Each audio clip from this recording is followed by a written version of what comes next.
Hey guys, tonight we begin with one of the most unwanted job descriptions in medieval Europe, the executioner. And that's saying something in a time when ratcatcher and full-time plague survivor were legitimate career paths. From swinging the sword of justice to being cursed, feared, and socially exiled, the life of a medieval executioner was a strange, brutal paradox. He was necessary, but never welcome. So, before you get comfortable, take a moment to like the video and subscribe, but only if you genuinely enjoy what I do here. And let me know in the comments where you're tuning in from and what time it is for you. It's always fascinating to see who's joining us from around the world. Now, dim the lights, maybe turn on a fan for that soft background hum. And let's ease into tonight's journey together. So, you've just been born. Congratulations! You're the newest addition to a proud medieval family of executioners. That's right.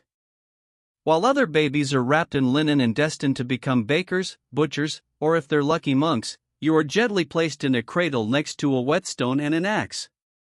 It's not a rattle you're shaking. It's a future. In the Middle Ages, execution wasn't a job you applied for. There was no town hall resume submission. It was inherited like a really cursed family heirloom. If your father was the executioner, you were the next in line. Simple. No room for career changes. No hopes of becoming a traveling bard or a slightly sad shoemaker. Your path was laid out and it ended at the chopping block. From the moment you're old enough to walk, you're already getting side-eyed by villagers.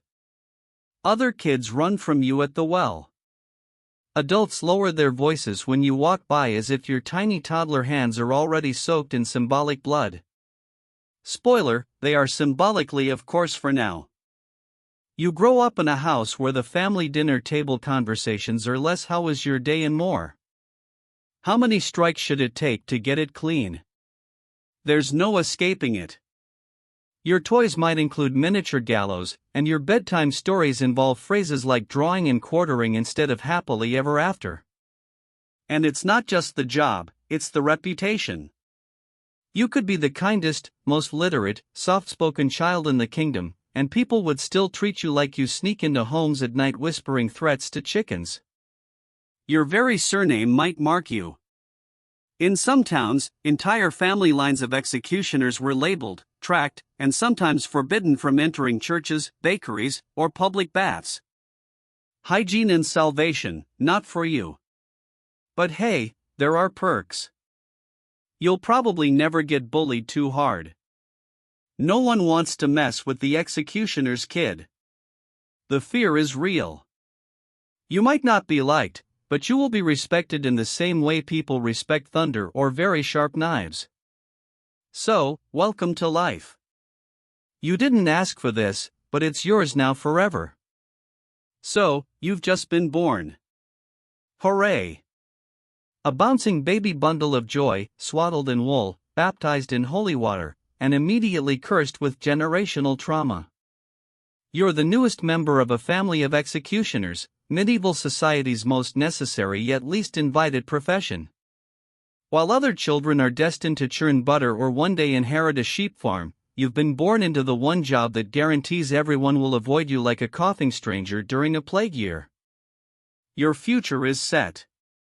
Sharp metal, public crowds, and a lifetime of being the guy no one makes eye contact with, even when you're 6. And no, you don't get to choose. Executioner isn't something you apply to be.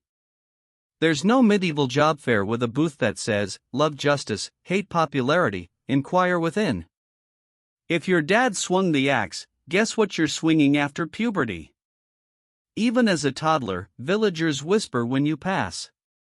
You haven't even committed your first decapitation and you're already treated like you bite livestock. The blacksmith's kid gets candy. You get suspicious glances and extra space in the pews.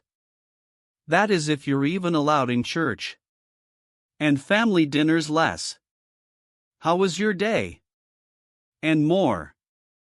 Did you remember to oil the gallows chain? Your bedtime stories don't feature dragons unless they're being hanged for heresy. Your toys include miniature scaffolds. Your version of hide and seek usually ends in people hiding and never coming back. You can't even marry out of it. Most respectable families won't let their daughters within FT of you, let alone the altar, which is probably fine since your family name has been whispered like a curse word for the past 3 generations. That's Carl's boy. You know, the one who swung too deep last winter. And sure, there are perks. No one bullies the executioner's kid. Even the local bully doesn't want to end up as practice. You develop a strong back, a steady hand, and a deadpan stare that gets you out of most social events, which is helpful because you're never invited anyway. So, there it is. You're not just born, you're branded. You didn't choose the axe life. The axe life chose you, and it's not letting go. By the time you're old enough to grow a beard or swing a training axe, you've already accepted one core truth. The town needs you, but they'd prefer you stay out of sight, preferably behind a curtain, a hill, or a moral veil of plausible deniability. As a medieval executioner, you're society's walking contradiction. You do the work no one else dares to do. And for that, you're rewarded with silence, suspicion, and the occasional terrified blessing from FT away. People talk to you like you're a haunted well. Useful in a crisis, but deeply unsettling the rest of the time.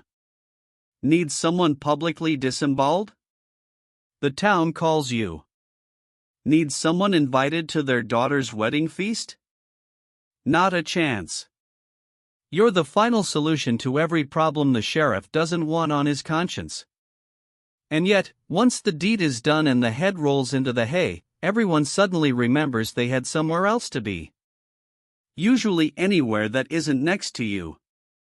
In court records, you're referred to as the blade of justice.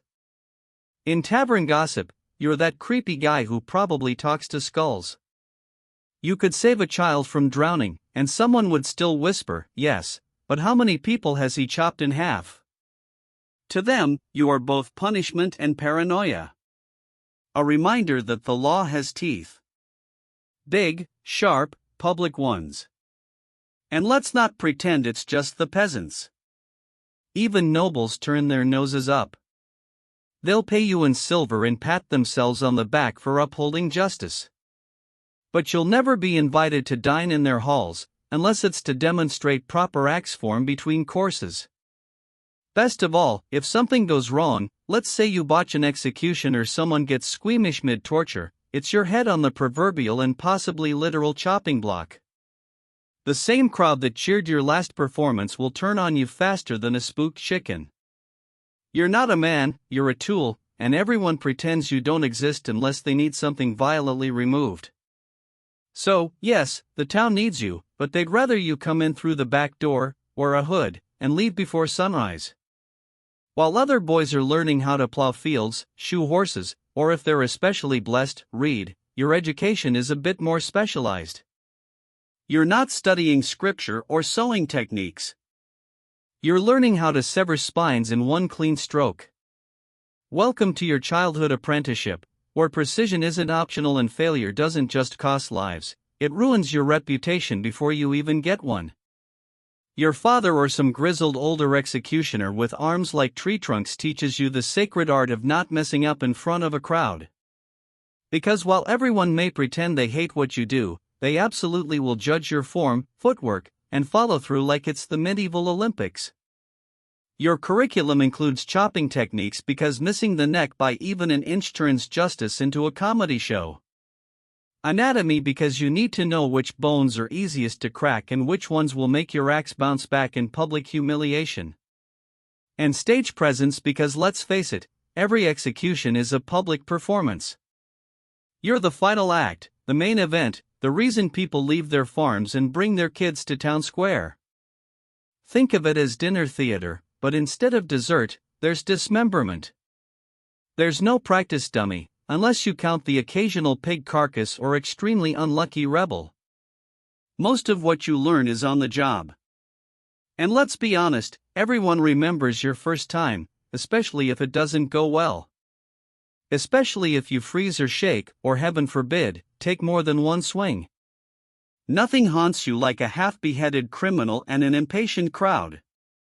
You're trained to be calm, efficient, unshakable, but no one teaches you how to cope. There's no medieval HR department, no stress leave, no how to not think about severed heads, self-care scroll. You just sharpen your blade, swallow your guilt, and get ready for the next performance. And what do you get in return for your finely honed, lethal expertise? Not admiration, not gratitude, just silence. Maybe a few extra coins and the lingering stench of death on your clothes and soul. You're not just trained to kill. You're trained to carry the weight of it quietly. Picture this. It's a sunny morning. The market square is bustling. Bakers are selling bread that smells vaguely edible. Blacksmiths are banging away with impressive confidence. And the butcher is enthusiastically waving a cleaver. Everyone is shouting prices, gossiping, living their little medieval lives. Then you show up. The crowd parts like you're carrying the plague in one hand and a severed head in the other. And to be fair, sometimes you are. But even when you're just there to buy turnips, people scatter like rats from a torch. You see, executioners were often forbidden or heavily discouraged from even entering public markets. In some towns, you had to wait until after hours to buy food. In others, you had your own special corner of shame where vendors left your goods out for you to collect like a cursed medieval DoorDash. Why? Because apparently the man who handles legal killings is somehow too unclean to touch a radish. If you dared to mingle with the regular folks, it got awkward fast. Merchants would grab your coins with tongs or worse, refuse them altogether. You could be holding clean silver and they'd act like you'd handed them a live scorpion dipped in guilt. Oh no, not from you, good sir. We're out of cabbage today. Children are yanked away. Crosses are made. One particularly dramatic fishwife spits every time you walk by. Not at you, just near enough to make her feelings perfectly clear. Touching goods was risky business. If you picked up a loaf of bread, no one else would want it. If you so much as grazed the apples, that entire crate might be dumped in a ditch out of sheer spiritual panic. One brush of your cursed executioner fingers, and it's farmed. To forbidden. Eventually, most executioners learned to send someone else to do their shopping if they could. A relative, a bribed servant, anyone with a less unsettling aura, someone whose hands didn't smell faintly of burning justice. And so you retreat again back to your lonely dwelling, your private food supply, your increasingly antisocial lifestyle. Because even when you're off the clock, the town still remembers who you are. And they'd really prefer it if you didn't touch the cheese. Congratulations, you've got your own place. Unfortunately, it's not in town. Not even close. Your new address is beyond the northern gate, past the gallows, next to the wild boars. As a medieval executioner, you don't just get the cold shoulder. You get full-on banishment by zoning law. You're not allowed to live inside the city walls with the normal people. Instead, your residence is somewhere between a hermit's hut and a haunted outpost. You're less village member and more unpleasant forest NPC. There's a reason for this, of course. A combination of superstition, religion, and good old-fashioned hypocrisy. The same folks who hire you to swing an axe at AM. Don't want to risk your allegedly cursed energy wafting through the neighborhood by PM. Your house is usually located near the execution grounds because that's convenient. Convenient for who exactly remains unclear. Not for you, certainly. You live in the shadow of your work, literally. Gallows creaking in the wind, crows eyeing you like you're next. Sometimes corpses still hang in view of your breakfast table. Bon appétit, the place itself, it's yours technically. A gift from the city, which is medieval, for we dumped some lumber in a field and said good luck. Drafty, damp, and wonderfully secluded. Your home might be the only one in Christendom with a doormat that says, "Abandon hope, ye who enter here." Not for visitors, but for your own self-esteem. No neighbors, no casual strolls, no visiting merchants or passing monks. Just you, your tools, and the occasional raccoon with no sense of personal space. You might hear the church bells in the distance, but you won't hear the laughter of the marketplace. You're close enough to serve the town, but far enough to never belong to it. And when storms roll in, who rushes to check on you? No one. The town forgets you exist until the next criminal needs a very final solution. So there you live outside the walls, a man apart, visible only when your presence is required. Like thunder, ominous, functional, and best appreciated from a distance. So you're an executioner. You live outside the walls. Your handshake is treated like biohazard, and your grocery runs require diplomatic finesse.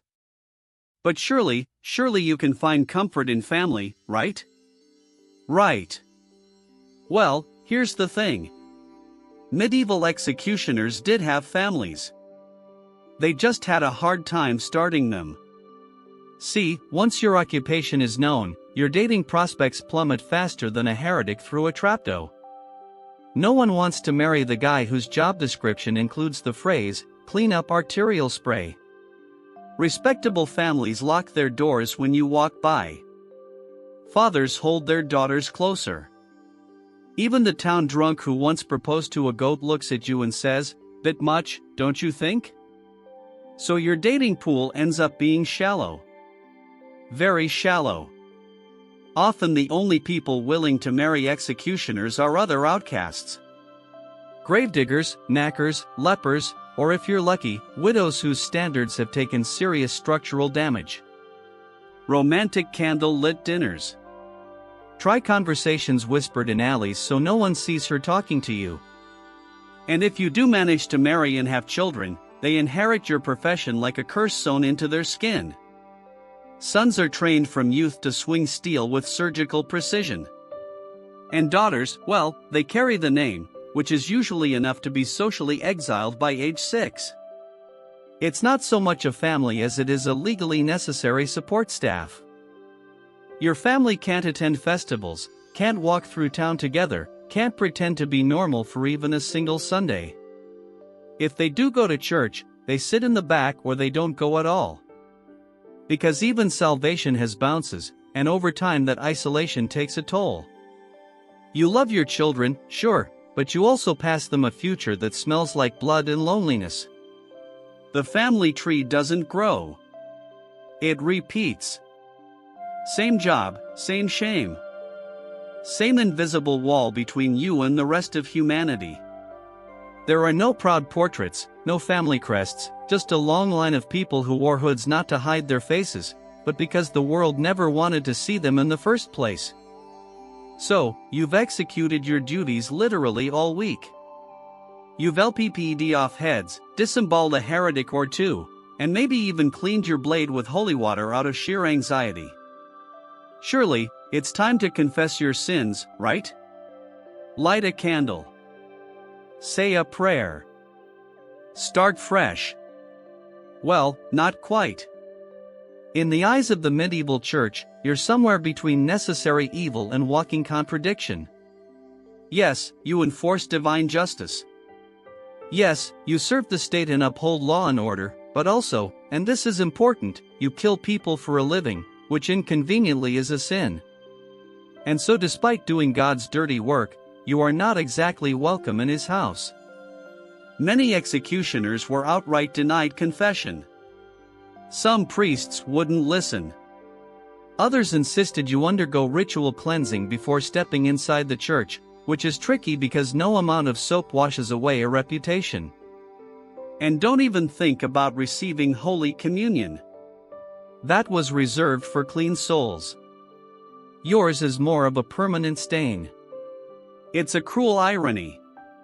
You kill with state approval. Yet spiritually you're treated like a man who strangles kittens for fun. Even lepers who at least had a medical excuse were often treated with more compassion. Weddings, not in the church, christenings, maybe if the priest is having a generous day and half the town isn't glaring at him. Funerals, don't count on it. Some executioners weren't even buried in consecrated ground. They got the ditch outside the cemetery walls. Prime real estate for exiles, suicides, and people who forgot to tithe. So where does that leave you spiritually? Nowhere comforting. You spend your life surrounded by death, and yet you have no path to forgiveness. You can't unburden yourself. You can't cry to a friar or light a votive for your sins. Instead, you carry them quietly, heavily. Sometimes you drink. Sometimes you scream into the woods. Sometimes you just sharpen your blade again. Even when you believe you're doing right, when the law is clear, the trial fair, you still go home unsure whether you're damned by man, by God, or both.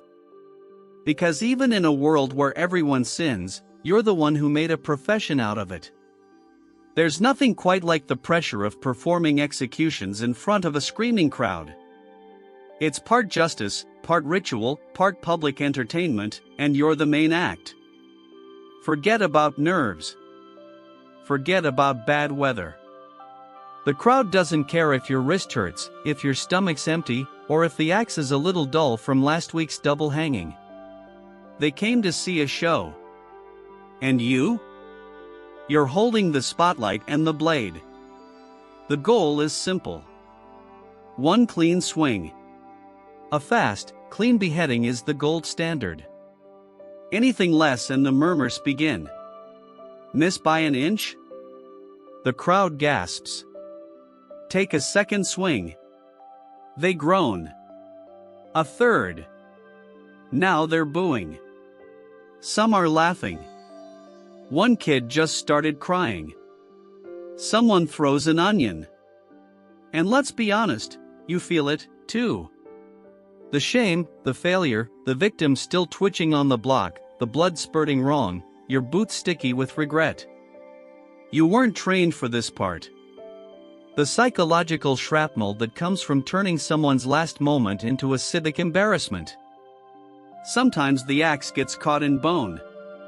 Sometimes the condemned jerks at the last second. Sometimes your hand just slips. And in those moments, your entire reputation and possibly your job hangs in the balance. Because here's the thing, no one cares how hard the job is. They just want it to look easy. Executioners are supposed to be clinical, unemotional, precise. If you falter, you risk looking weak. And in a world obsessed with strength, weakness is contagious. And the rumors spread fast. He needed 2 swings. His hand was shaking. The guy suffered. You become a cautionary tale whispered in breadlines. Don't end up like that poor soul. Or worse, like the guy who couldn't even finish the job. So you go home, scrub your blade, and relive every mistake, every gasp, every groan. You replay it until your mind is too tired to keep spinning. And even then, it lingers. Because in your world, the axe doesn't just fall on the condemned. It hovers over you, too. Every time you step onto that platform, so you've done the deed. The crowd has gasped, gawked, and dispersed. The condemned is headless. Justice is served and the village square is back to selling cabbage. Time to pack up and head home, right? Not even close. Being an executioner wasn't just about swinging an axe. That was the dramatic part. The flashy moment. The rest far messier, far quieter, and far more grotesquely underappreciated because someone has to deal with the body. And surprise, it's you. You might be asked to burn the body, bury it in unconsecrated ground, or stuff it into a shallow grave under the gallows. The medieval equivalent of a garbage chute. No funeral, no ceremony, just the faint hope that the local dogs don't dig it up. And you don't get gloves or soap or a break. You are effectively the sanitation department of death, the final cleaner of sin, the silent janitor of justice, and no one thanks you. In fact, the same people who cheered the execution now avoid you even harder because you smell like ash and endrails. There are also the side jobs. Torture, that's on you.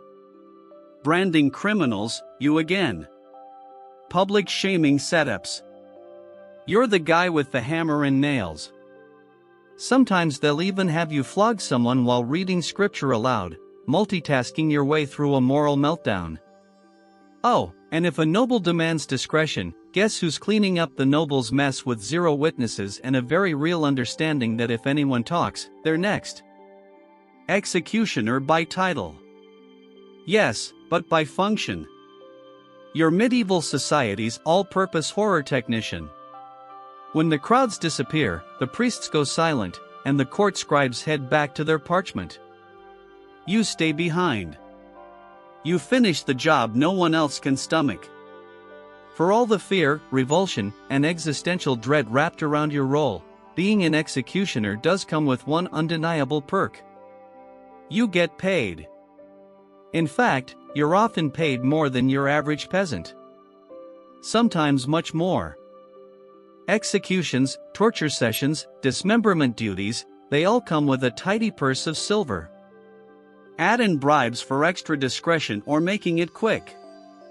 And you might even find yourself with the kind of money that makes bakers envious. But here's the catch. You can't spend it like a normal person. You walk into a tavern with a jingling pouch and suddenly the room gets real quiet. The barkeep pours your ale, then wipes the counter like your presence is a stain.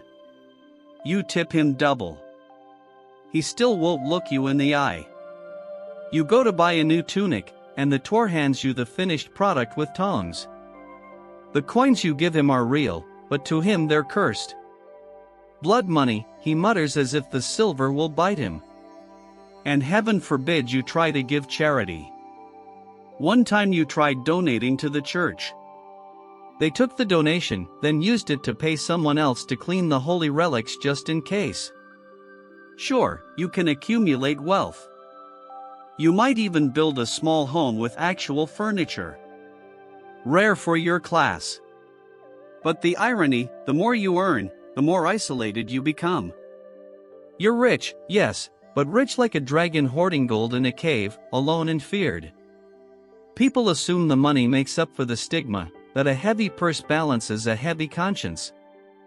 But gold doesn't silence nightmares. It doesn't scrub blood from your memory. Or buy you back your humanity. It just sits there cold, shiny, useless for the things that matter. You don't buy peace with money in the Middle Ages. You buy silence. You buy space. You buy the right to drink alone at a corner table without being told to leave. And deep down, you know the truth. Every coin you carry was bought with someone else's last breath. That's the currency of your life. And no amount of it ever buys forgiveness. In a town of maybe a few hundred people, everyone knows who you are. They know your name, your house, your footsteps, your job, and most importantly, your shadow. They whisper it. That's him. They murmur it as you pass. Executioner. They pull their children close as if you might accidentally decapitate someone mid-walk. And yet, despite this widespread recognition, no one really knows you. You could have a favorite song, a childhood memory, a surprisingly decent hand at wood carving, but that doesn't matter. Your entire identity is reduced to one role, the blade. People don't see you. They see what you do. You're a living job description.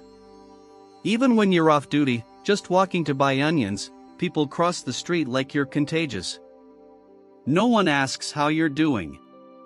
No one asks if the job weighs on you because they've already decided you don't feel anything. To them, you're not a man with doubts or regrets. You're the axe with legs. It's a strange duality. You are known by everyone, yet fully understood by no one. You're present in every courtroom sentence, every hushed bedtime story, every moral lesson whispered to misbehaving kids, but never really invited into the world you serve. When you walk into the tavern, voices quiet. When you leave, they rise again. You hear laughter, but never with you. Always after you've gone. There's no, "How was your day?" No, "You holding up all right?" No.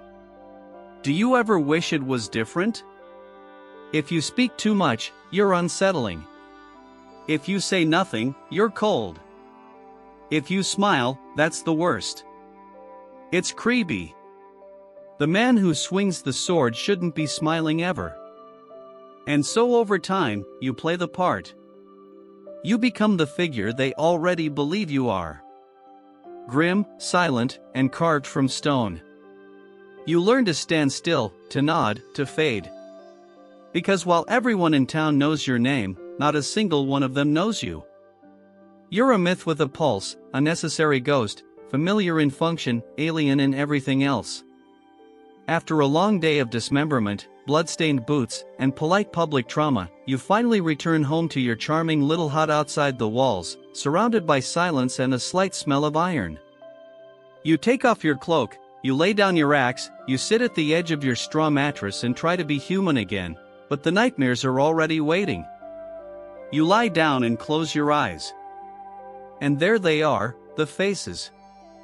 Not heroic, not villainous, just people. Some screamed, some cried, some mumbled prayers with trembling lips. Some looked you straight in the eye as if to say, "You know this is wrong." And the worst ones, the ones who said nothing at all, the calm ones, the resigned ones, the ones who accepted their fate faster than you ever could. You relive every swing. You feel every bone crunch. You hear the gasps of the crowd, their disgust, their delight.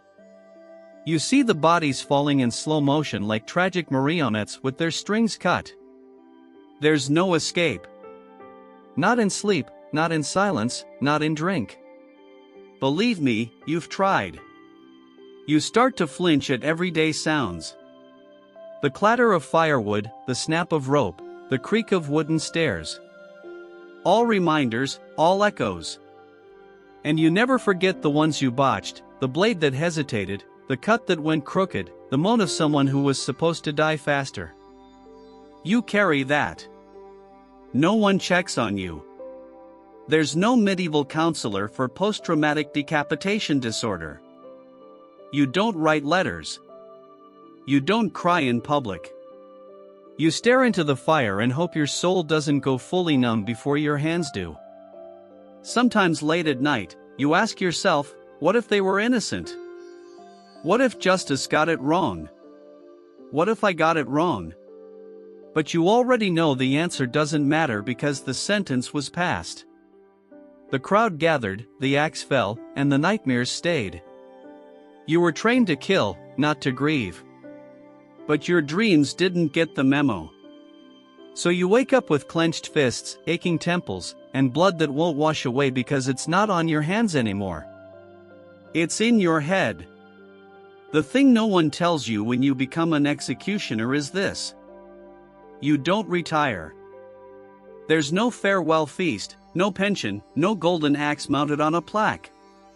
You just start shaking one day or missing or dreaming too loudly and the town begins to whisper, not with sympathy, with concern. Not for you, for efficiency. Because to them, you're not a man. You're a mechanism, a moving part in the justice machine. As long as the blade is sharp and the swing is steady, they nod from a distance and pretend you don't exist. But the moment you falter, the instant your hands tremble on the block or you take a second too long with the rope, the machine cacks, and they all notice. Suddenly, you're a problem, a liability. Not because your soul is unraveling, but because you're disrupting the spectacle. The crowd didn't come to see guilt. They came to see competence. So, the town begins its quiet transition. Maybe a younger man, your apprentice, your son, your distant cousin, starts handling smaller jobs. A flogging here, a branding there, then a hanging. No one tells you you've been replaced. You simply start getting fewer summons. The coin slows. The stares change from fear to faint pity. The most dangerous kind of pity. Because it means they've stopped needing you. And when you're finally forgotten, it's not by accident, it's design. You fade into your cottage outside the walls, your tools rusting beside you. Your hands, once strong and precise, now tremble when you lift a spoon. Your knees ache from a lifetime of kneeling at the block, and no one comes to visit. Your name becomes an uncomfortable footnote in village memory. Remember old what's his name? The one with the axe? Oh, yeah. Didn't he go mad? And when you finally die, probably alone, the church still isn't sure whether to bury you inside the gate or just leave you under a tree somewhere. Because in the end, you were never part of the town. You were a service, and services, when worn out, are quietly discarded. At first, the job made sense. The condemned were thieves, murderers, heretics. You were the arm of the law, the edge of justice. You didn't question. You executed efficiently, publicly, without hesitation. But as the years dragged on and the block grew slick with repetition, something began to itch beneath the surface of your certainty. It starts small. A man sentenced for stealing a loaf of bread. He had 5 children. No defense, just hunger. Then a woman accused of witchcraft because she muttered prayers in the wrong language. You saw the fear in her eyes, the absolute confusion as the noose slipped over her neck.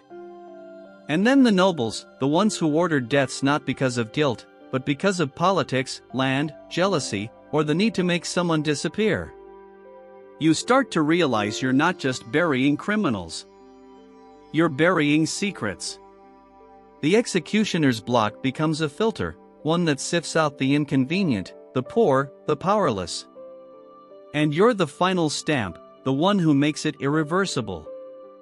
You want to believe in law, in structure, in right and wrong. But the voices that once declared guilt so confidently now ring hollow. You've heard the crowd cheer as a man screamed. You've seen magistrates exchange glances like merchants haggling over a soul. And you were always told, it is not your place to judge. You only carry out the sentence. But what happens when the sentence is wrong? There's no room to ask, no confessional booth, no forum. You sit alone at night sharpening your blade, wondering how many lives were ended because someone needed a message sent. And you can't say anything. Not just because it's dangerous, but because who would listen? You're the executioner. No one believes the man who wears the hood. You don't get opinions, you get orders. So, you bury justice one stroke at a time.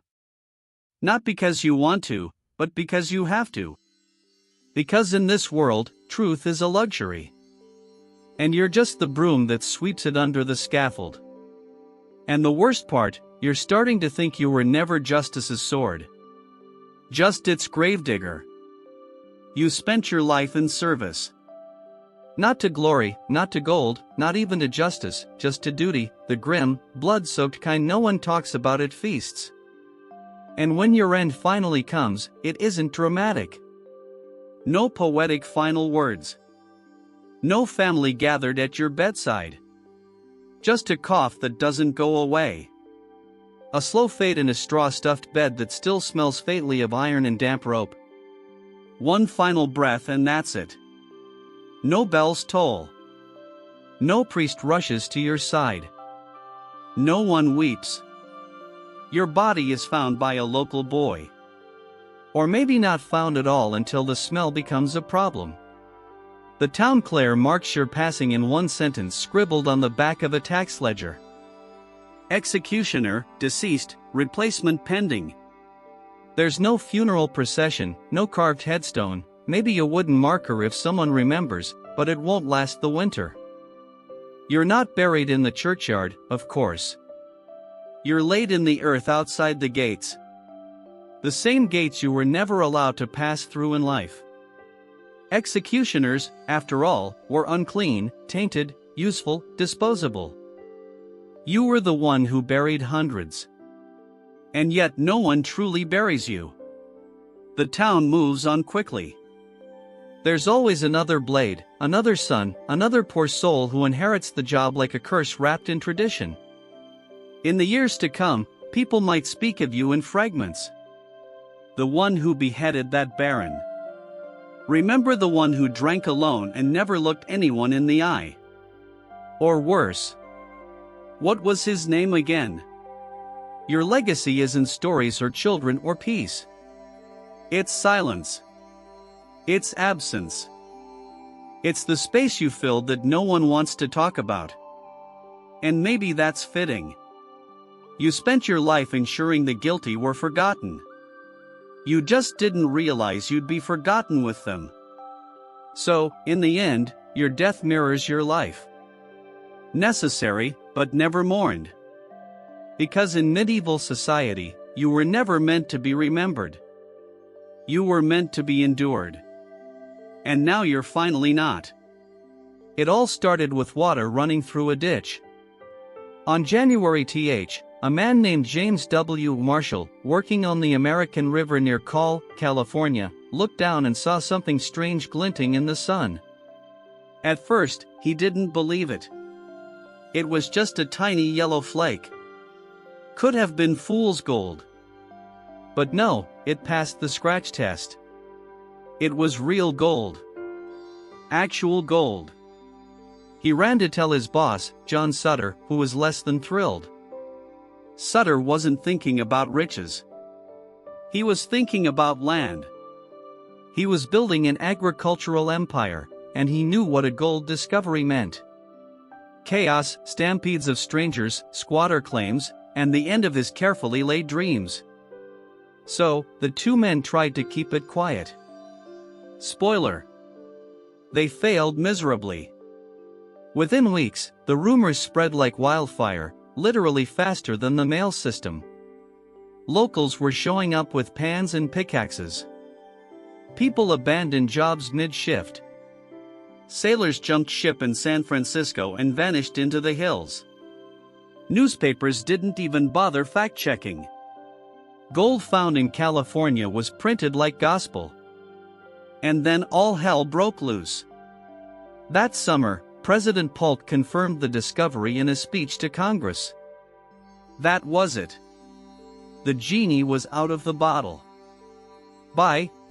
People, nicknamed heirs, were pouring into California by land, sea, and every miserable in-between route imaginable. And what started as one man squinting into a ditch became the largest mass migration in U.S. history. But here's the thing, Marshall never got rich. Neither did Sutter. The discoverers ended up broke, bitter, and pushed aside as the gold fever they unleashed consumed everything. So, picture it. One accidental flicker in a muddy trench led to a global stampede, reshaped the map, fueled American expansion, and catapulted California from sleepy frontier to statehood in just years. And the irony, the men who found the gold, they barely got a nugget. Now that we've set the stage, let's dive deeper into the madness, the migration, and the myths that turned California into the land of golden dreams and broken promises. Imagine you're a farmer in Ohio or a shopkeeper in Boston Inn. You hear the whispers, see the headlines, gold, mountains of it, just lying there for the taking in California. You sell your land, kiss your family goodbye, and start walking literally across the country. That's what thousands did. And just like that, the age of the heirs had begun. They came in waves from every state and from places much farther. Latin Americans, Australians, Europeans, even a contingent of Chinese miners braving the treacherous Pacific crossing. Some came in covered wagons, enduring cholera, starvation, and every kind of weather hell the West could throw at them. Others boarded creaky ships, took a detour through Panama, and hoped they wouldn't catch yellow fever before boarding another ship north to San Francisco. And oh, San Francisco, a once sleepy port town with maybe residents before the rush. By the end of Over, people had flooded in. It was a surreal transformation. Canvas tents popped up faster than buildings. Whole ships were abandoned and turned into warehouses, prisons, and hotels. You could walk through the harbor without touching water, just stepping from one deserted ship deck to another. It wasn't glamorous. Picture mountains of mud, makeshift saloons, overpriced pickaxes, and a real estate market that made Manhattan look like a bargain bin. A single egg might cost you threes. A decent pair of boots? Good luck, maybe $1. Inflation ran wild, and scams were more common than gold nuggets. But that didn't matter. The dream was enough.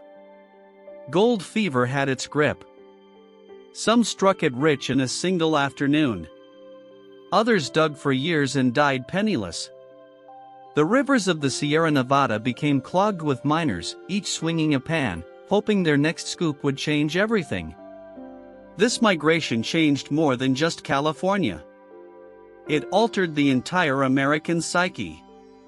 Suddenly, hard work wasn't just noble, it might make you wealthy. Manifest destiny got a shot of adrenaline. California, barely a blip on the map a year before, was now the promised land.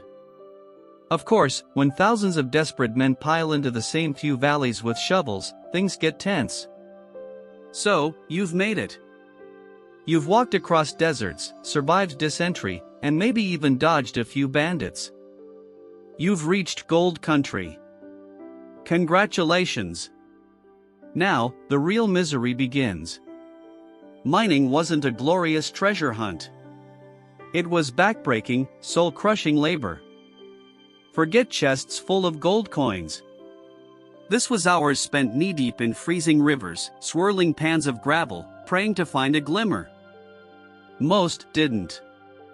For every lucky strike, there were 1,000 empty pans and aching backs. In the early days, it was all about placer mining, scooping gravel from riverbeds and letting water do the work. But as the easy gold vanished, things escalated. Miners turned to rockers, sloughs, and eventually hydraulic mining. A violent process that blasted entire hillsides apart with water cannons. It tore through the land and poisoned rivers. But it got results. The camps were chaos. Imagine a rowdy collection of tents, makeshift cabins, and saloons, all stitched together by desperation in mud. Bathing was optional. Food was scarce. Whiskey was not. Violence simmered under the surface. Arguments over claims turned deadly fast, especially when no one trusted the courts and everyone had a shovel. And then there was the disease. With thousands crammed into unsanitary camps, cholera and dentry were just part of daily life. If you didn't die from contaminated water, you might die from a poorly cooked squirrel or an infection from a minor cut. There were no real doctors, just a few medicine men with more moonshine than medical knowledge. To top it all off, the prices were absurd. A shovel that cost $1 in New York could run you $1 in the mines. Eggs were luxury items. Laundry, hope you enjoy wearing dirt, and if you struck it rich, good luck keeping it. Theft was rampant. One moment you had a pouch of gold dust, the next morning it was gone. And so was your bunkmate. But somehow the myth endured. People kept coming.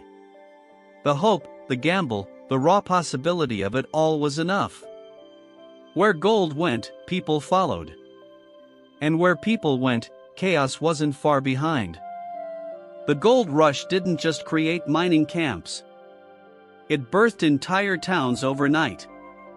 Places like Placerville, Marysville, and Deadwood. Yes, that Deadwood exploded in population faster than anyone could control. They were called boom towns, and the name fit. They boomed into existence and often collapsed just as fast. These were places without laws, without real government, and often without a moral compass. Judges were rare.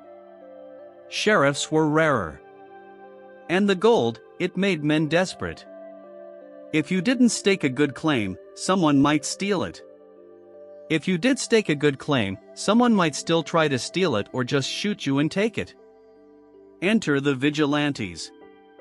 In towns where the law hadn't arrived or had been paid off, citizens often took justice into their own hands. Vigilante groups formed, sometimes with noble intent, other times with pure greed. Trials could be quick, sentences quicker. If someone was caught stealing gold or cheating at cards, they might be hanged from the nearest tree without so much as a trial. It wasn't justice, it was convenience. The saloons were the nerve centers of these towns. Gambling, drinking, brawling, and the occasional accidental gunshot were all part of the soundtrack. And if you were looking for company, the soiled doves, women who'd followed the rush westward, ran the bordello, charging premiums for their companionship and surviving in a world heavily tilted against them. Still, not everyone was lawless. Many tried to build real communities.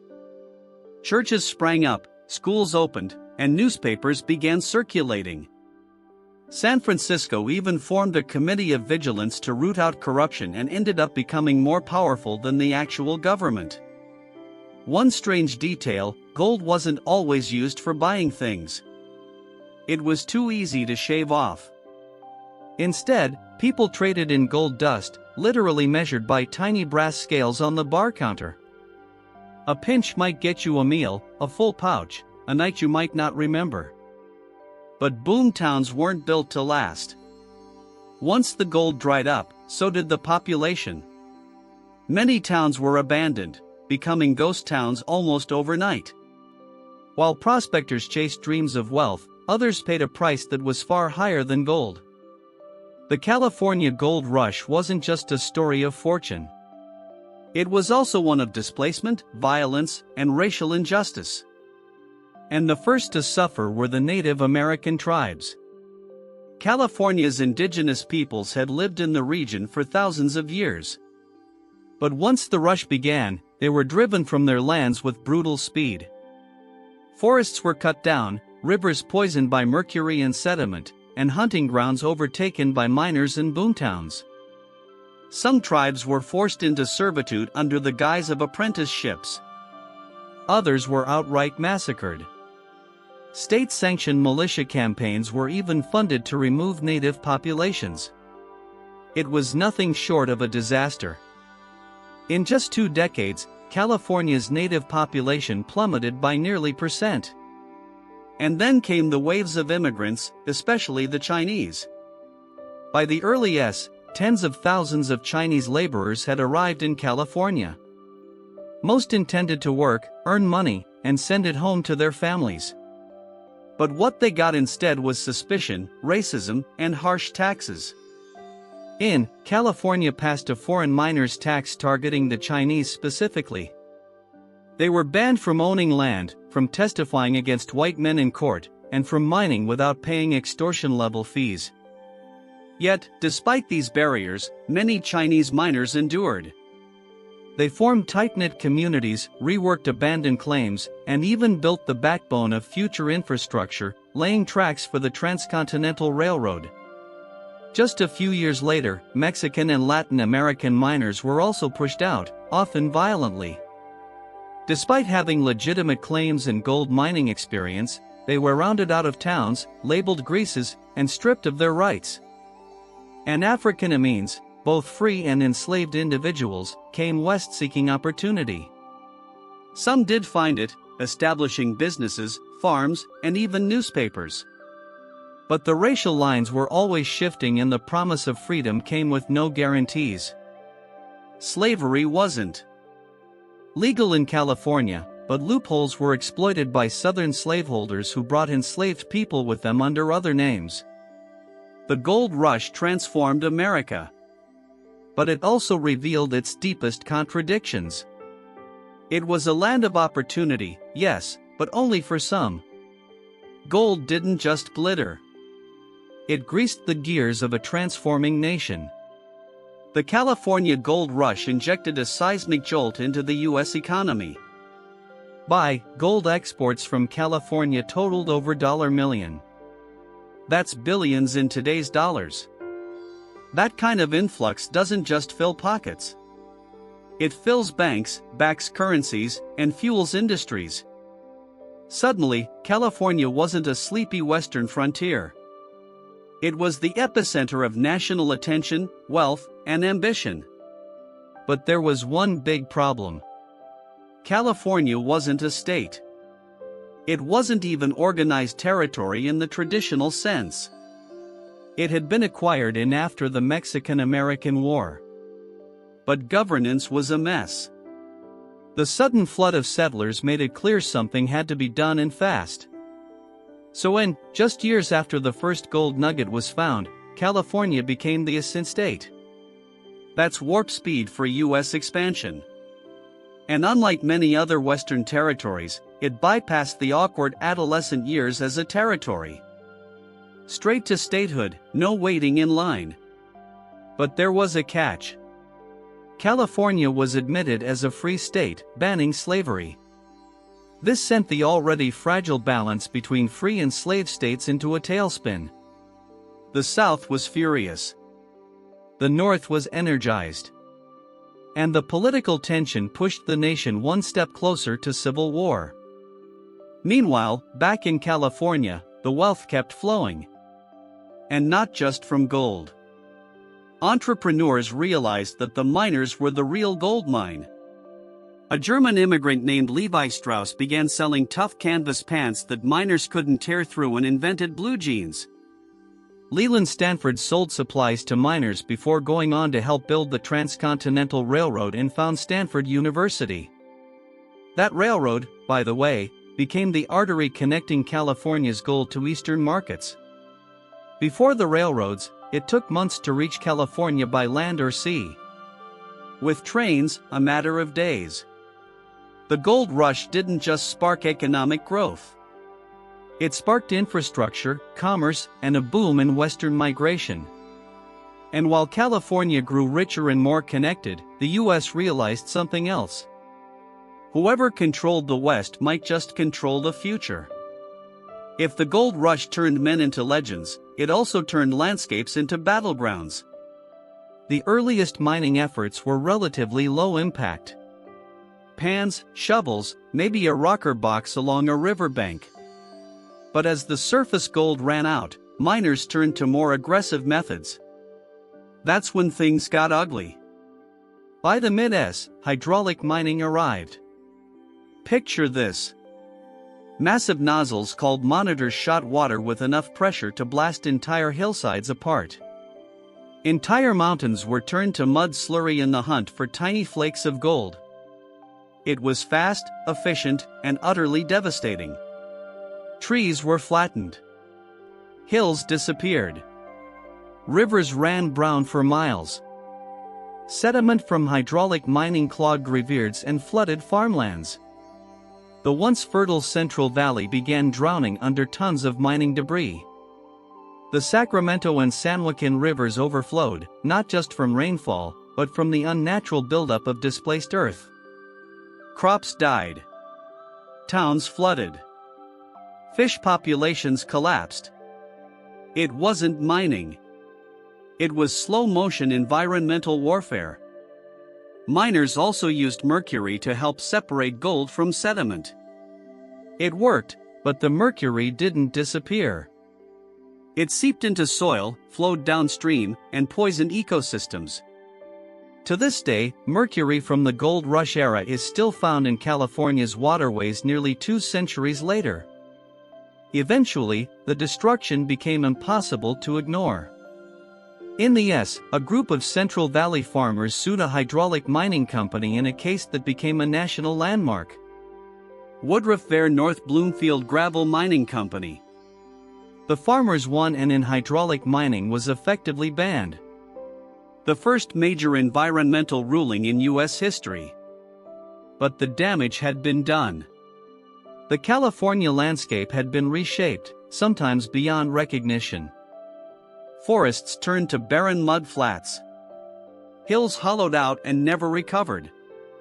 Rivers were rooted. Ecosystems upended, and yet the gold rush also sparked the beginning of America's environmental conscience. As people saw the toll, voices began to rise, calling for balance, for responsibility, for protection of the land. These were the seeds that decades later would grow into national parks and conservation movements. The gold rush built dreams, yes, but it also left scars. By the late S, the richest gold veins had been tapped. Boomtowns began to empty, and the pickaxes were traded in for plows, pens, and printing presses. But the gold rush wasn't fading. It was transforming. What started as a chaotic scramble became a cultural myth. The California gold rush etched itself into the American imagination as a story of adventure, freedom, and reinvention. Newspapers spun tales of lucky strikes and overnight millionaires, while dime novels turned grubby prospectors into rugged heroes of the West. Of course, reality was messy, but myths rarely need facts. The prospector became an American icon, weathered hat, long beard, gold pan in hand.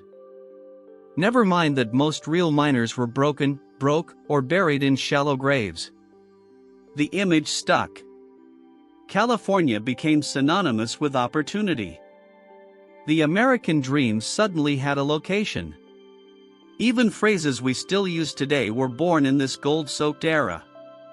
Striking it rich, panning for gold, and yes, even the mother lode. They all echo the lingo of mining camps. And let's not forget the iconic Levis jeans born from the rugged needs of miners and eventually adopted by the world. Cities like San Francisco leaned into the legend. What had once been a lawless port now rebranded itself as a gateway to success. Tourism pamphlets spoke of gold country, and old mining towns began staging festivals, reenactments, and parades, celebrating a time that had nearly broken them. The gold rush also deeply influenced American cinema. Westerns romanticized the lone miner with a heart of gold, fending off claim jumpers and wooing saloon girls. It wasn't accurate, but it sold tickets and helped cement the frontier myth in popular culture. But beneath the glamorized legends lay harder truths of environmental damage, racial exclusion, and lives lost in pursuit of fleeting glitter. Still, the dream endured, and perhaps that was the point. Because the gold rush wasn't just about wealth. It was about hope. The belief that if you were brave or lucky or stubborn enough, you could change your life with a shovel and some grit. The California gold rush officially ended but its impact never really stopped. California, once a remote Mexican frontier, had become a powerhouse. Within just a few years, it had gained statehood, reshaped America's economy, and attracted people from every continent. But more than that, it had become a symbol. A symbol of reinvention, of ambition, of what might still be buried just beneath the surface. The population surge didn't just bring gold hunters. It brought builders, teachers, merchants, and dreamers. Former miners started farms, businesses, newspapers. The infrastructure built for gold was repurposed for growth. Roads turned into trade routes, camps into cities, and shacks into homes. San Francisco went from a mud-soaked outpost to a thriving metropolis practically overnight. And the gold rush didn't just leave physical scars. It left an emotional blueprint. That same gamble-it-all attitude would later fuel the rise of Hollywood, Silicon Valley, and the counterculture movements. Whether it was celluloid, silicon, or psychedelics, the idea was the same. Come west, try something wild and maybe, just maybe, you'll strike gold. Even the tech boom of the late th and early centuries echoes the spirit of young entrepreneurs fueled by belief and caffeine rushing into California with nothing but a laptop and a dream. It's not so different from those dusty miners with pickaxes and high hopes. But the gold rush also reminds us of what ambition can cost. Native communities decimated, ecosystems disrupted, inequality baked into the economy from the very start. For every lucky strike, there were hundreds left behind, forgotten in the footnotes. Today, remnants of that era still dot the landscape. Ghost towns, rusted mining equipment, and winding trails through the Sierra Nevada. Museums preserve the artifacts, schools teach the legends, and tourism boards sell the fantasy. But the deeper legacy lies in the psyche. The gold rush gave America a permanent sense of urgency. The idea that something bigger, better, richer is always out there. All you have to do is chase it.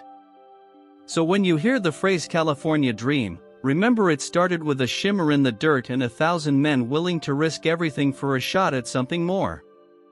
Long before anyone carved laws into stone or inked treaties onto papyrus, trade was already shaping the ancient world.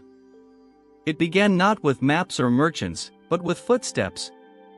Worn tracks across hills and valleys trodden by prehistoric peoples in search of what they lacked. Long before the Silk Road, the Amber Road, or the Spice Route, there were trails of salt, stone, and survival. Imagine a time before writing, before cities, when humans lived in scattered tribal groups, bartering goods out of necessity. One village had flint, another had shells, a third had access to salt, a precious preservative in a world without refrigeration. Somehow those items moved, traded hand to hand, tribe to tribe, across vast and difficult terrain. And the evidence is clear. Obsidian from Anatolia shows up in Neolithic dig sites hundreds of miles away. Baltic amber turns up in graves as far south as Mycenaean Greece.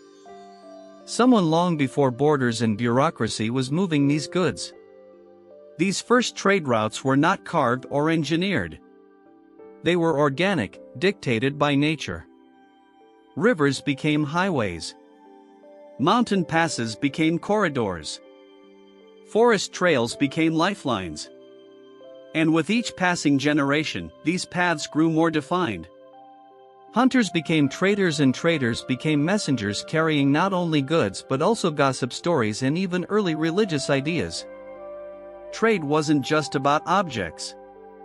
It was about knowledge. It was how farming techniques, metallurgical skills, and even early artistic styles spread between cultures.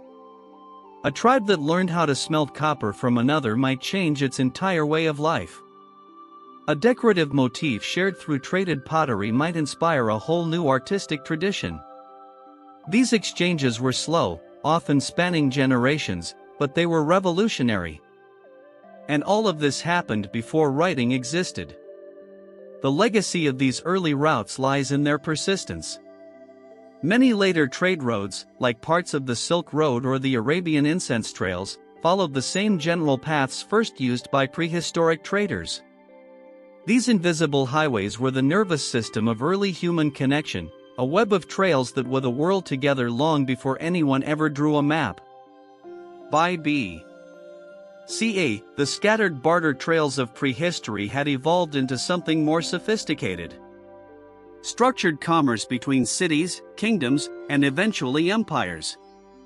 Nowhere was this transformation more dramatic than in Mesopotamia, the land between the Tigris and Euphrates. Often called the cradle of civilization, it was also the cradle of ancient commerce. The Sumerians and later the Akkadians and Babylonians weren't just farmers and builders.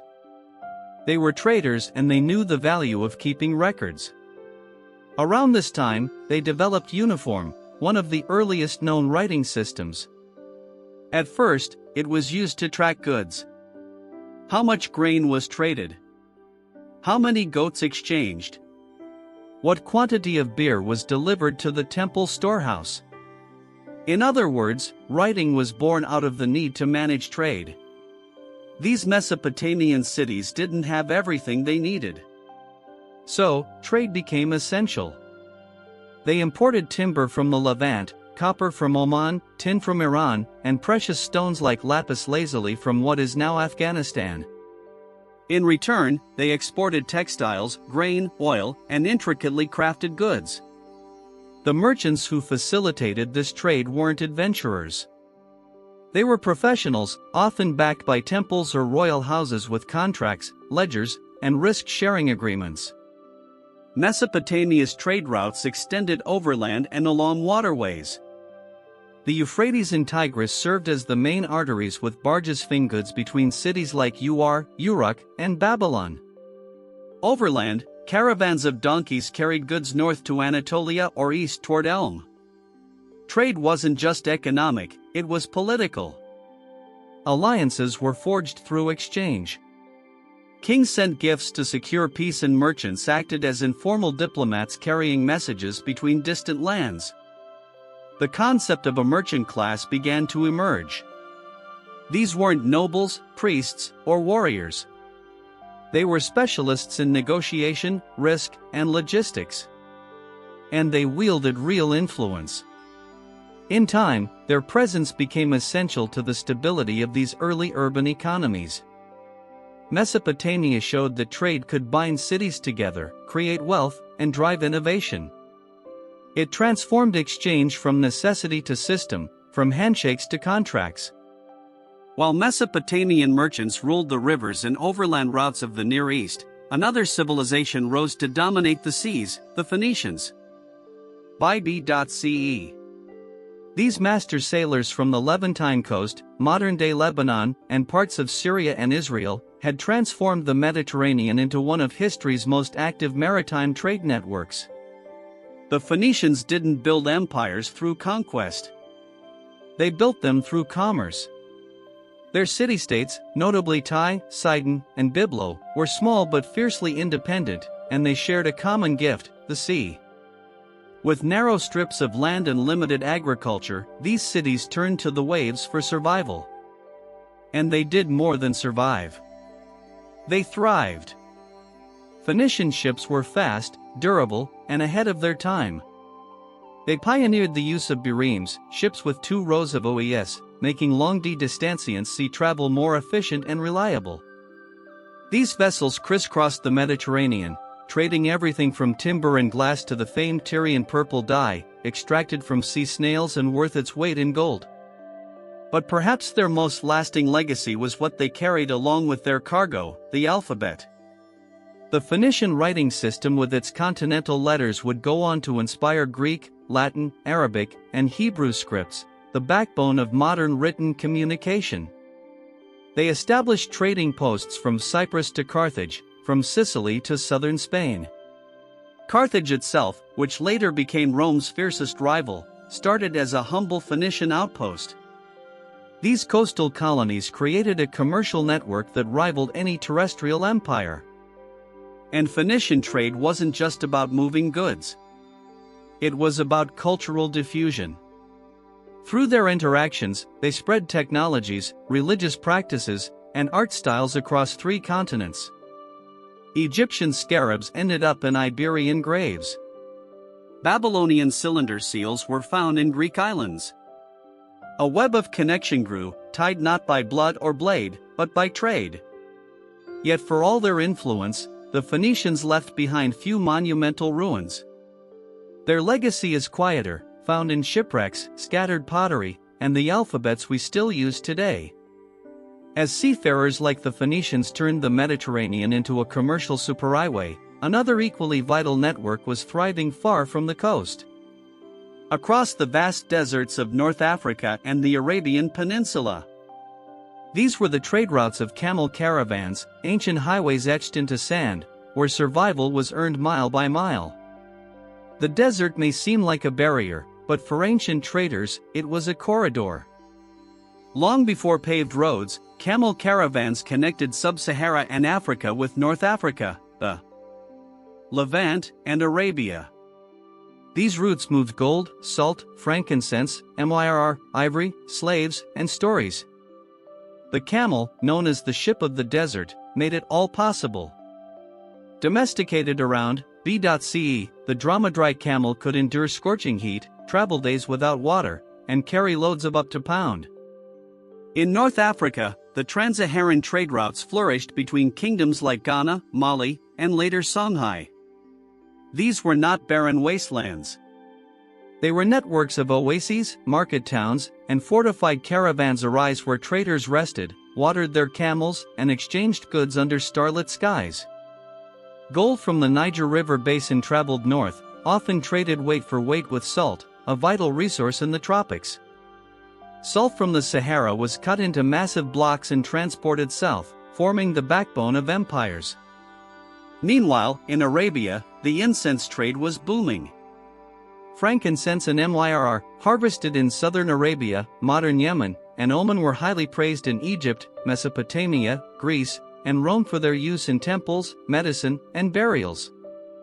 Caravans traversed the Arabian desert along routes like the Incense Road, stopping at cities such as Petra and Mecca long before Islam's rise. These weren't quick trips. Some caravans took months, even years. Traders faced sandstorms, bandits, and extreme dehydration. But the rewards were enormous. Cities like Timbuktu, Gao, and Yuba grew rich and influential, serving as hubs of wealth, culture, and learning.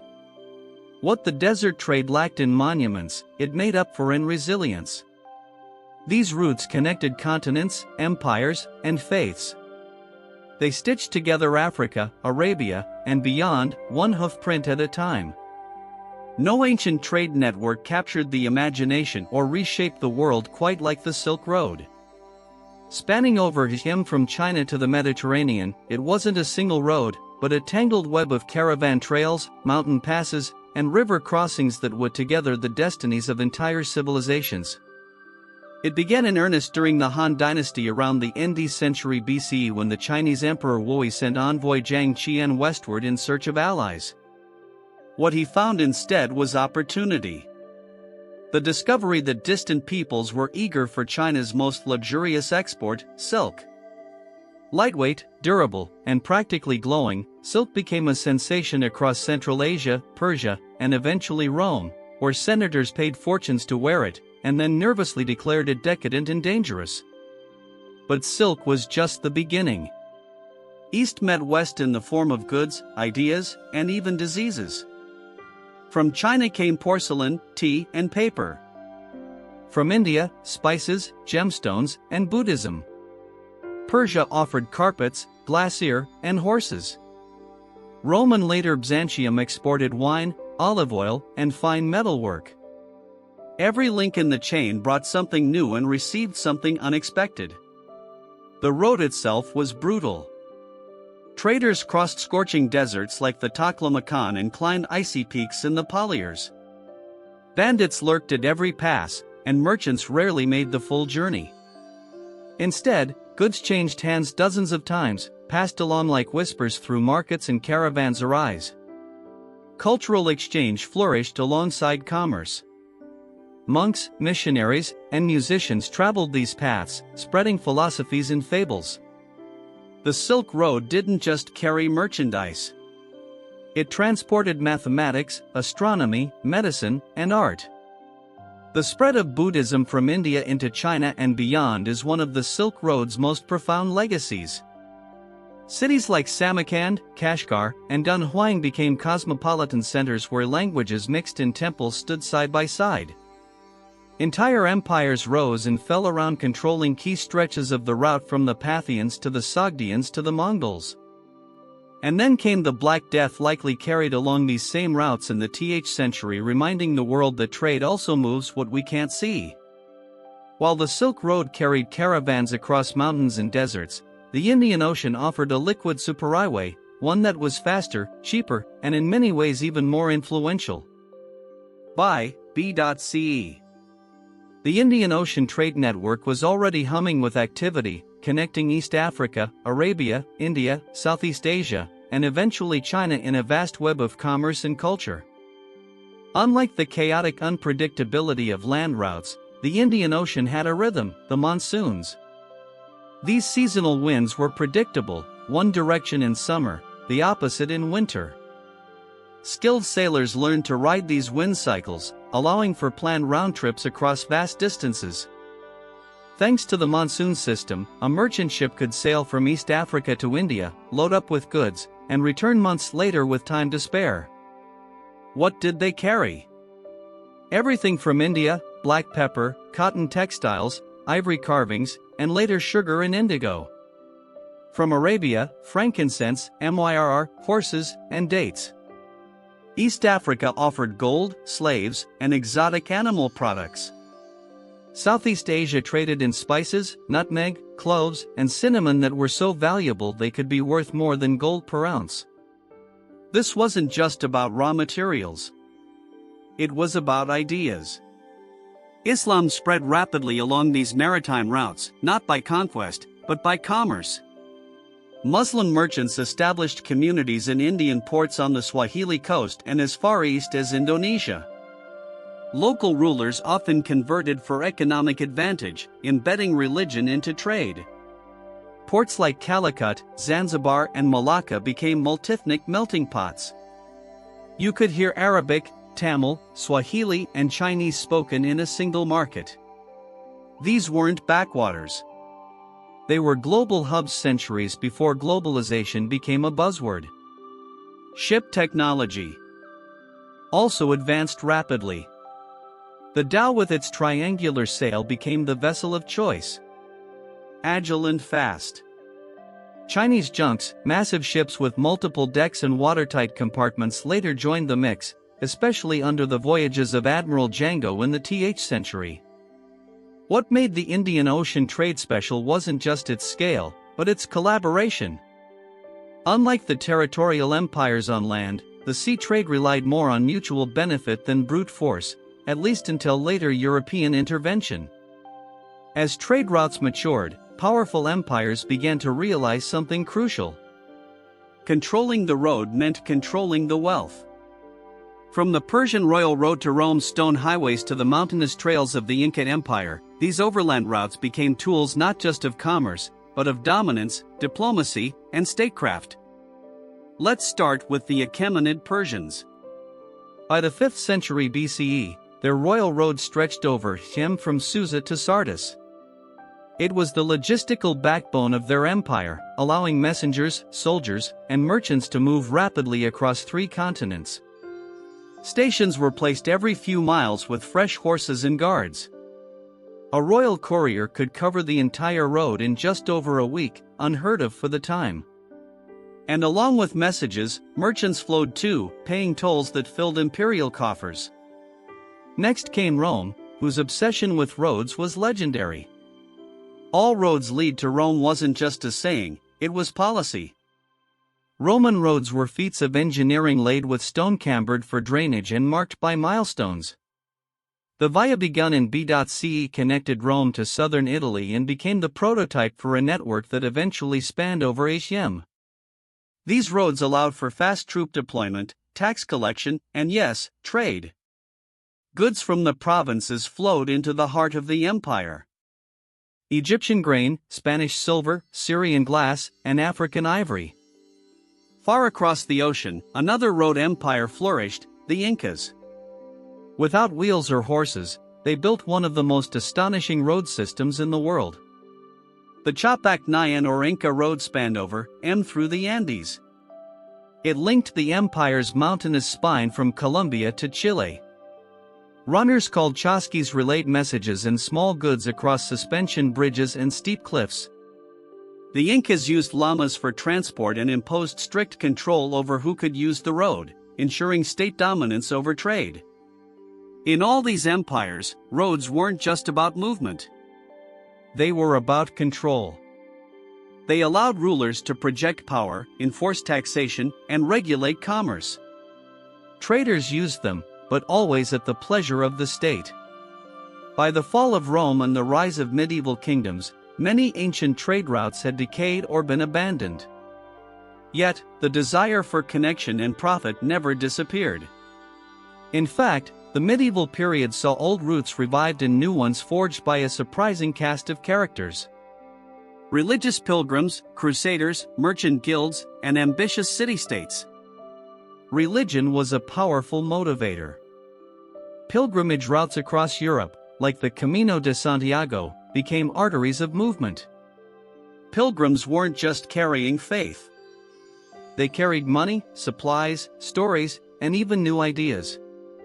Inns, markets, and towns grew along these sacred paths, and local economies boomed. Spiritual devotion kept people moving and commerce followed. Meanwhile, Islamic empires to the east were thriving. The Abbasid Caliphate transformed cities like Baghdad and Damascus into glittering trade centers.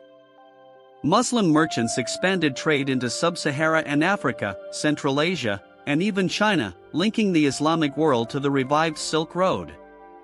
Arabic became the lingua franca of trade across 3 continents. In Northern Europe, the Hanseatic League emerged, a powerful alliance of merchant cities like Lübeck, Hamburg, and Bruges.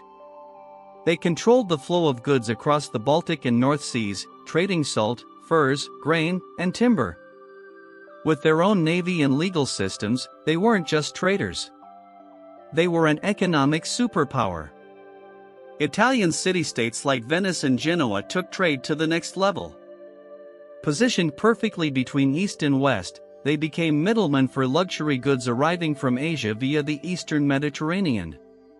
Spices, silks, and precious stones flowed through their ports, enriching powerful merchant families like the Medici.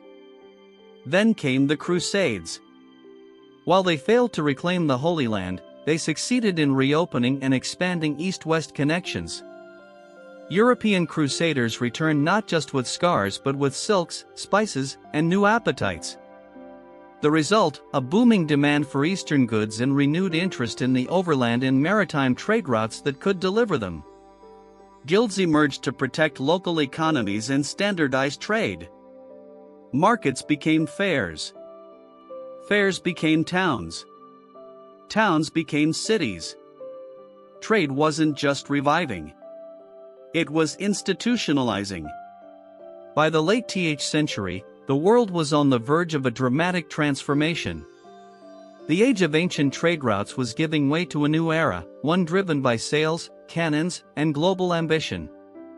But the foundation for this seismic shift had been laid over millennia on the backs of camels, ox carts, and merchant ships guided by the stars. The explosion of maritime exploration led by Portugal and Spain was not the beginning of global trade, but its acceleration. Vasco da Gama's sea route to India bypassed the land-based Silk Road entirely, undercutting Middle Eastern middlemen and redrawing the economic map. Suddenly, spices, silks, and porcelain flowed straight from Asia to Europe, faster, cheaper, and on a scale never before seen. Colonial empires soon followed. The Portuguese set up trading posts from Mozambique to Malacca. The Spanish sailed west and discovered the Americas, where gold and silver were extracted in vast quantities and shipped across oceans. The Dutch and English weren't far behind, founding East India companies that acted like governments with armies, navies, and monopolies on entire trade networks. Ancient land routes like the Silk Road faded in importance, but their legacy endured in infrastructure, language, culture, and commerce. Trade hubs like Samarkand and Constantinople, though diminished, retained echoes of their former glory. New cities rose from their legacy. Amsterdam, London, and New York, built on the same principles of connectivity and commerce. Modern trade routes, railroads, highways, air corridors, and undersea cables still trace the patterns established by ancient traders. Globalization may be powered by algorithms in cargo ships today, but its DNA comes from Phoenician sea lanes, Roman roads, and Indian Ocean monsoons. And the influence isn't just economic. Ideas, religions, technologies, even diseases all followed the trails of traders. The compass, the printing press, algebra, coffee, Buddhism. None of these spread without commerce. Trade didn't just move goods. It moved history. So next time you see a container ship glide across the ocean or a freight train rattle past, remember, it's not just steel and cargo. It's the echo of a Silk Road caravan, the shadow of a Phoenician galley. The pulse of humanity forever in motion, chasing not just profit, but connection. Tulum is not your typical ancient Maya city. While most Maya centers are buried deep in the jungle, surrounded by dense forest and hidden temples, Tulum rises dramatically above the Caribbean Sea, perched on a limestone cliff overlooking turquoise waves. It's a postcard scene with a powerful history, a sacred coastal outpost that stood watch over both the land and the sea. Located on the eastern edge of the Yucatan Peninsula in what is now Quintana Roo, Mexico, Tulum was one of the last major cities built and inhabited by the Maya. Its peak came relatively late between the th and th centuries CE during the post-classic period just before the Spanish arrival. But despite its late bloom, Tulum left an outsized mark on Maya history. Its name means wall in Yucatec Maya, a reference to the thick limestone barrier that encloses the city on three sides. The fourth side, that's the open Caribbean Sea stretching endlessly eastward. This combination made Tulum uniquely defensible and symbolically significant. According to some accounts, the city may have originally been called Zamar, meaning City of the Dawn, likely in reference to its perfect alignment with the rising sun. From its cliffs, Maya lookouts could spot merchant canoes gliding in from Cuba, Belize, and even Honduras. Tulum was a key node in a complex maritime trade network, dealing in obsidian, jade, salt, honey, textiles, and dried fish. It connected inland cities like Cobra and Chichitsar to the sea. And its wealth flowed through both canoes and caravans. But Tulum wasn't just a trade hub. It was a spiritual stronghold. Every building, every platform, and every shrine was carefully positioned, many aligned with celestial bodies or sacred dates in the Maya calendar. It was a city that watched the sky as much as the surf. And even after the Spanish arrived and the city was eventually abandoned, Tulum was never truly forgotten. Its ruins remained visible from the sea, a haunting reminder to passing sailors of a civilization that charted the stars long before Europeans arrived. Tulum may appear small compared to Maya giants like Chichen Itza or Tikal, but its compactness is deceptive. Every structure within its stone walls was placed with purpose, guided by astronomy, spiritual belief, and strategic design. This wasn't just a city. It was a cosmic map carved into stone. At its core, Tulum's layout reflects a balance between the earthly and the celestial. The city is surrounded on three sides by thick defensive walls, each up to m thick and m high. A clear statement that Tulum was as concerned with protection as it was with worship. But within those walls lies a careful arrangement of temples, altars, and platforms that align with the heavens. The centerpiece of the city is El Castillo, not a castle in the European sense, but a temple pyramid that dominates the skyline. Built on a cliff edge, it served both as a religious shrine and a lighthouse for Maya sailors. When the sun rises directly behind it during key times of the year, it lights the facade in perfect symmetry. Some scholars believe it was used to track the solstices and equinoxes, allowing the Maya to align their rituals with the rhythms of the cosmos. Next to El Castillo is the temple of the descending god named for the carved figure above its doorway. A figure with wings and an inverted posture believed to represent a celestial or fertility deity. This temple faces west, catching the sunset and perhaps symbolizing the transition from day to night, life to death. Key themes in Maya spirituality. Many buildings are constructed on raised platforms and are oriented along precise axes, often northeast, southwest, or east-west. These were not arbitrary choices. They echo the Maya obsession with tracking Venus, the sun, and the lunar cycle. Even doorways and windows seem to frame celestial events at certain times of the year. Tulum's planners didn't just design a defensible city. They designed a spiritual calendar in stone. It was a place where architecture, astronomy, and mythology merged into daily life. Rising above the turquoise sea like a silent sentinel, El Castillo is Tulum's most iconic structure. Positioned at the edge of a limestone cliff, it commands not just the coastline, but the heavens, a fusion of engineering, astronomy, and sacred symbolism. Though not as massive as the Great Pyramids of inland Maya cities, El Castillo was never meant to compete in size. It was meant to signal. Built in stages, El Castillo likely served multiple roles: temple, shrine, watchtower, and possibly even lighthouse. During the day, its high elevation and stark stone facade made it visible from far out at sea. For Maya sailors navigating the Caribbean in large dugout canoes, El Castillo marked both a physical and spiritual harbor, a beacon of protection under the watch of the gods. But it wasn't just a daytime guide. At night, fires may have been lit within the temple atop the structure. Paired with small windows and aligned with seawood gaps in the reef, the glow could be used to help mariners safely reach Tulum's shore through narrow breaks in the coral. This would make El Castillo one of the earliest examples of a lighthouse-like structure in the Americas. Religiously, El Castillo was likely dedicated to the diving god or the descending god, a celestial figure connected to Venus, the planet that played a central role in Maya cosmology. The Maya believed Venus influenced warfare, agriculture, and the calendar. Structures like El Castillo were used to track its appearances in the sky. During specific dates in the solar and Venusian calendars, the sun would rise or set directly in line with the temple, bathing it in radiant light, a moment of cosmic synchronization. The temple itself is modest in size but elevated for maximum visibility. Its stairways and niches suggest rituals were held atop where priests performed ceremonies visible from the plaza and coastline below. Unlike massive ceremonial complexes inland, El Castillo wasn't about grandeur. It was about function, guiding ships, channeling solar energy, and connecting the sea with the sky. Tucked near the center of Tulum's ceremonial core, is one of its most fascinating and spiritually charged buildings. The Temple of the Frescoes. Unlike the imposing height of El Castillo, this structure draws the eye not through scale, but through detail.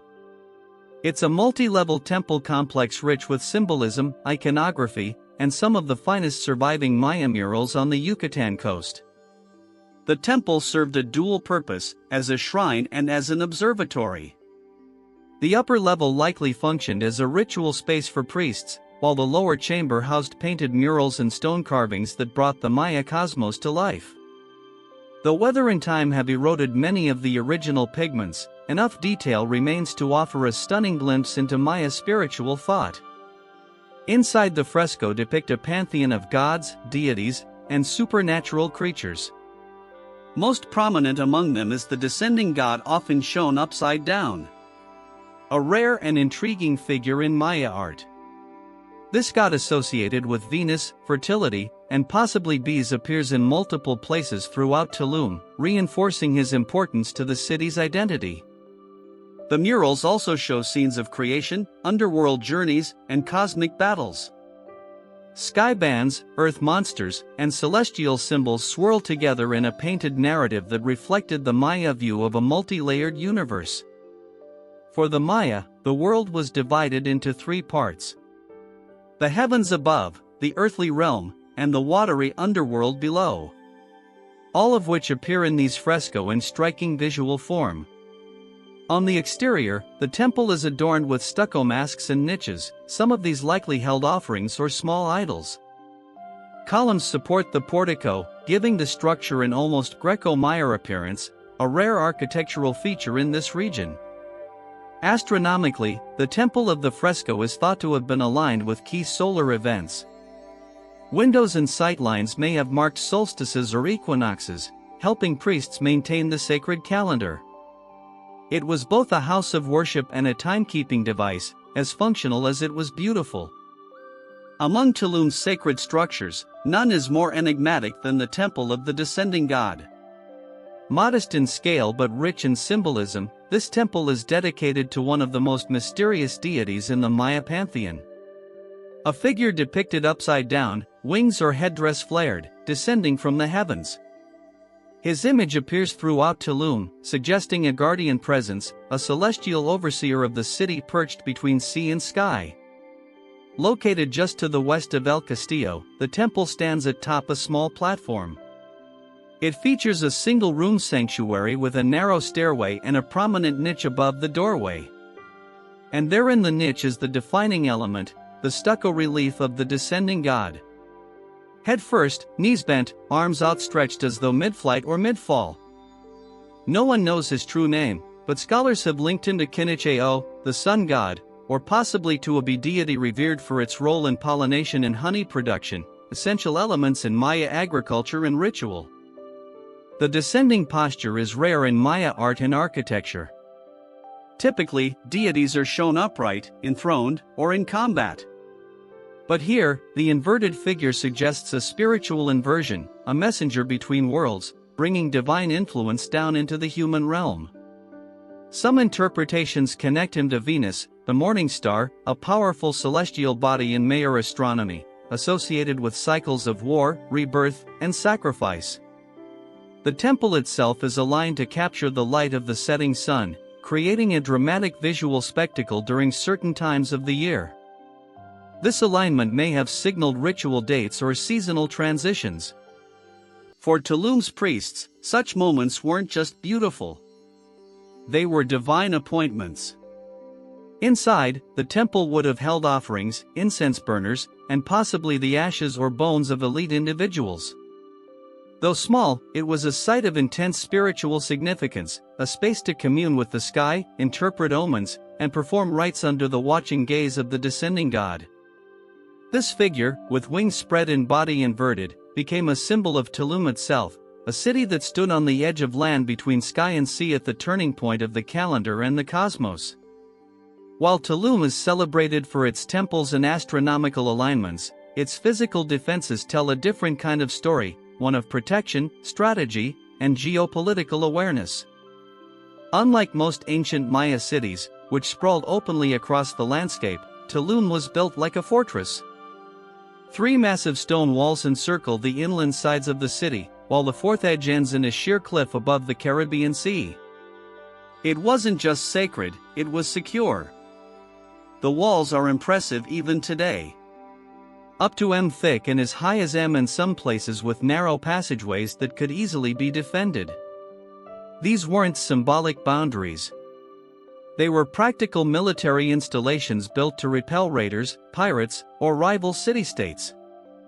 The entrances were small and few, forcing any intruder to enter single file, vulnerable and exposed. Strategically placed along the perimeter were watchtowers, squat, round buildings with small windows or slits that offered clear lines of sight over the land and sea. From here, guards could spot approaching canoes long before they reached shore. These towers may have also doubled as communication points, using smoke or fire signals to alert the city's elite of any threat or arrival. But these defenses also had a spiritual dimension. To the mayor, walls didn't just keep enemies out. They separated the sacred from the profane. Inside the walls was holy space where temples aligned with the cosmos. Rituals echoed the stars and every step was watched by the gods. Outside was the wilderness, the unknown, and the unstable world of politics and warfare. The positioning of Tulum also gave it incredible control over both land and sea routes. It lay along the Maya coastal trade network, a major artery for goods moving up and down the Yucatan Peninsula. Salt, honey, jade, obsidian, and cacao passed through its gates. Any merchants sailing the coast would see Tulum's cliffside silhouette long before they reached it, a reminder of its power and protection. In Tulum, strength and sanctity were never far apart. Long before colonial ports and international harbors, Tulum was a thriving maritime trading post, a coastal checkpoint that linked inland Maya cities with the Caribbean world. Its location wasn't chosen for beauty alone. Strategically perched above the sea with access to sheltered landing beaches, Tulum was built to connect. The Mer were expert seafarers. They carved massive dugout canoes from saber trees, some large enough to carry people and hundreds of pounds of cargo. These vessels paddled up and down the Yucatan coastline, traveling as far as modern-day Honduras to the south and the Gulf Coast to the north. With prevailing currents and consistent trade winds, Maya merchants followed well-established maritime routes that turned Tulum into a key stop. Goods flowed in from every direction. From the inland highlands came obsidian, jade, and cacao. Valuable items used in ritual and elite exchange. From coastal regions, merchants brought salt, dried fish, cotton textiles, honey, feathers, and shells. Tulum didn't produce all of these items itself. Instead, it served as a distribution point where goods could be stored, taxed, and redirected along the network. What made Tulum unique was its combination of sea access and defensive structure. Unlike open coastal towns, Tulum had walls. This meant not just protection from raiders, but also control over who came in and out. Goods were monitored. Elites collected tribute and priests likely blessed the transactions, reinforcing the idea that trade and ritual were closely intertwined in Maya society. Foreign merchants may have passed through as well. Some ceramic styles and imported objects suggest contact with other Mesoamerican peoples, including those from central Mexico and the Gulf Coast. Tulum was not isolated. It was plugged into a regional system that pulsed with economic, cultural, and spiritual energy. Canoes likely pulled into small landing beaches just below the cliffs where goods were offloaded and carried up into the city.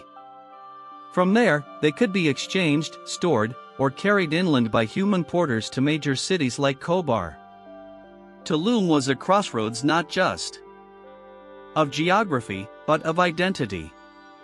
For centuries, Tulum thrived as a sacred stronghold and bustling trade port. But like all great cities, its dominance eventually faded.